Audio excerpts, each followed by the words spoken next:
Good evening. My name is Leoma Drinker, and I will be conducting my mock interview for my final assignment, week 6. My first question is, tell me about an event that challenged you. How did you meet the challenge? If you could do it all over again, what would you do differently?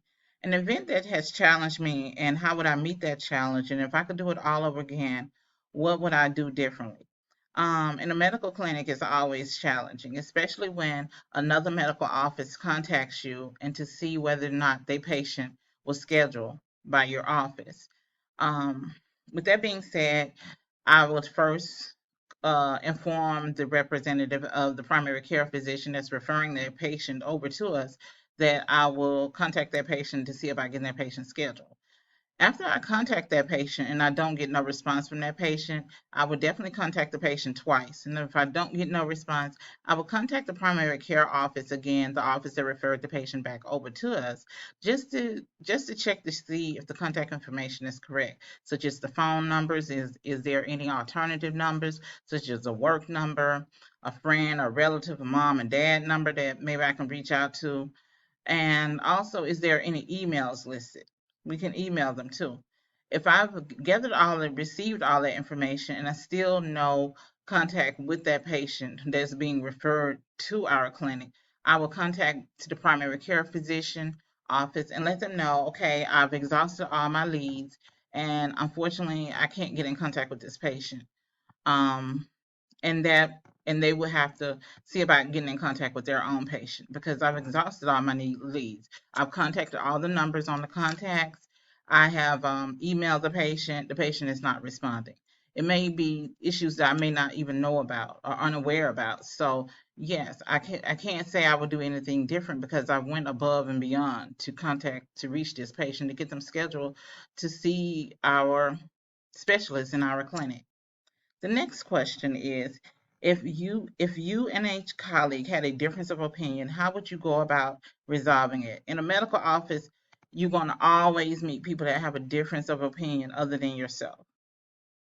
I'm learning that. I'm learning that as I work here. Um, I say you learn from people. Like my opinions is not always right. My colleagues' opinions are not always right. But sometimes we can come to a common ground about certain issues. And so I think sometimes it's best just to listen, pay attention, and learn from other people's mistakes. And then sometimes it may not be a mistake, but to learn from other people. Sometimes if you think you know it all, you really don't. So it's best just to learn from other people and find a common ground.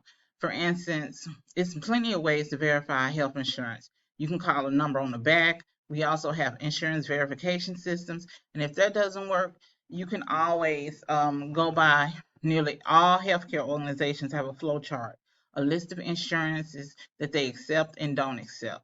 So you can always look at that. So there's plenty of ways. Some people may say, I'm just going to strictly go by what the computer says. Of course, always go by what your computer say, but sometimes there's a gray issue, and that computer may not have that information. So you can do it the old fashioned way. You can pick up the phone, call a 1-800 number on the back, speak to a membership service representative who's going to give you that information, whether or not you are in network with their insurance company, and provide you those benefits. So I would definitely say it's a learning experience. You know, nobody is right or wrong, but you can always learn from people. And that's what I'm learning. I've learned, like working with my colleagues, I'm always learning. Sometimes majority is sometimes I'm wrong, and then sometimes I'm right. So they learn from me and I learn from them. So it's just a learning experience. Don't never go into a clinic thinking you know it all because you don't. That's just it's gonna be a bad experience. Go in there with an open attitude, willing to learn, and you will go far in the clinic. Number three, my next question. What is your management style? What is your management style that best fits for this job position? So, what is my management style? And why is your management style the best fit for this job position? My management style is democratic. I believe in a democratic, you listen to your employees. You just not the manager and they do what you say. You listen to them because they encounter these people every day. They know the job better than you. Trust and believe me. They definitely know the job better than you. And so they should have a valid input on the decisions that you make that's going to affect their lives. I truly believe that. I think a lot of companies, they make these decisions and they don't care about the people or their employees or how it's going to affect them. For instance, recently there was an Amazon layoff. These people didn't even get no notification or anything. They just came to work and they was laid off. People were crying. People have bills to pay, parents to take care of, kids to provide for, and the company just didn't care about them. So I would definitely say it's a democratic. My managers, I'm blessed to have great managers that use the democratic style. They learn from us. They are right at the front end because they've actually worked in our position and moved up. So that's a blessing. When a person that actually did the work, answered the phone, scheduled the patients, and instead of them telling you do this, do this, do this, do that, do this, and they've never done it before. But when a person had actually worked there, came to work and did the job, what you're doing, and they know how it is. They know how it is when they have a disgruntled patient that's cursing you out or calling you every name but Jesus. So it is a democratic I have a democratic style. I believe my employees, I believe as a manager, I would definitely want to listen to the input of my employees and consider that when making all and any decisions because I know it's going to affect them and I don't want them to be left out in the cold. Number 4, how do you handle rejection? Rejection is never easy. It is never easy. It's not like nobody wants to be rejected. But I always believe what is for me will be for me. And sometimes what's not for you won't be for you. Um, Prime example, I used to work at Dignity. I never fitted in. I mean, they didn't want to train me. I cried the day I got terminated. I actually cried the day I got terminated.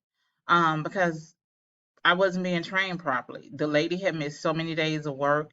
She was trying to train me from her bedroom, from a camera, from a webcam while she's in bed trying to do training. It just wasn't very professional, especially when you got other people in the house and you trying to train. It's just not professional. I came to Banner. I applied online, came to Banner.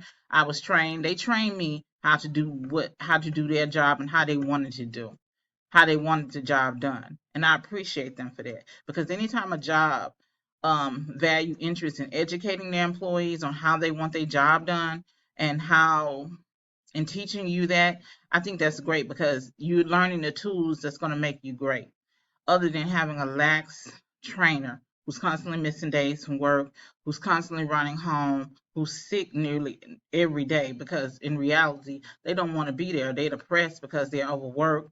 There's not enough employees. They're tired of the job.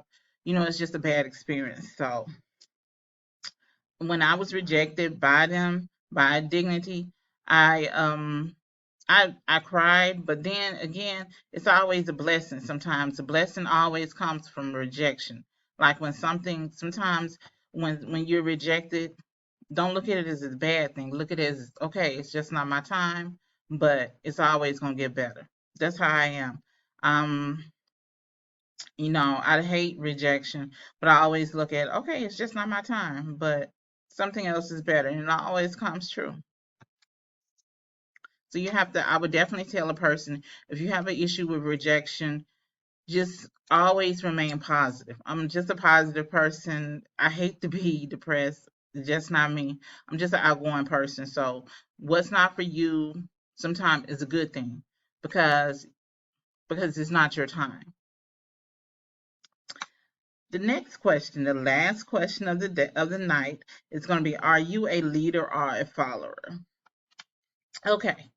As a healthcare as as I want to be a healthcare administrator, I definitely have to be a leader. A leader makes innovations. They make paths for people.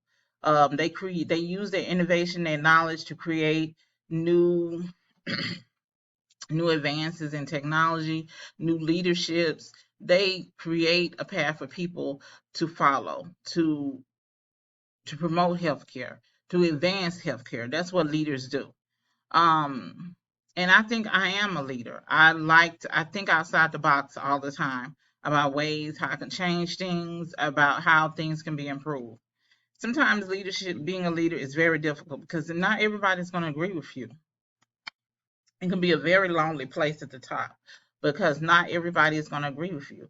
Like, for instance, I want to start my own juicing company.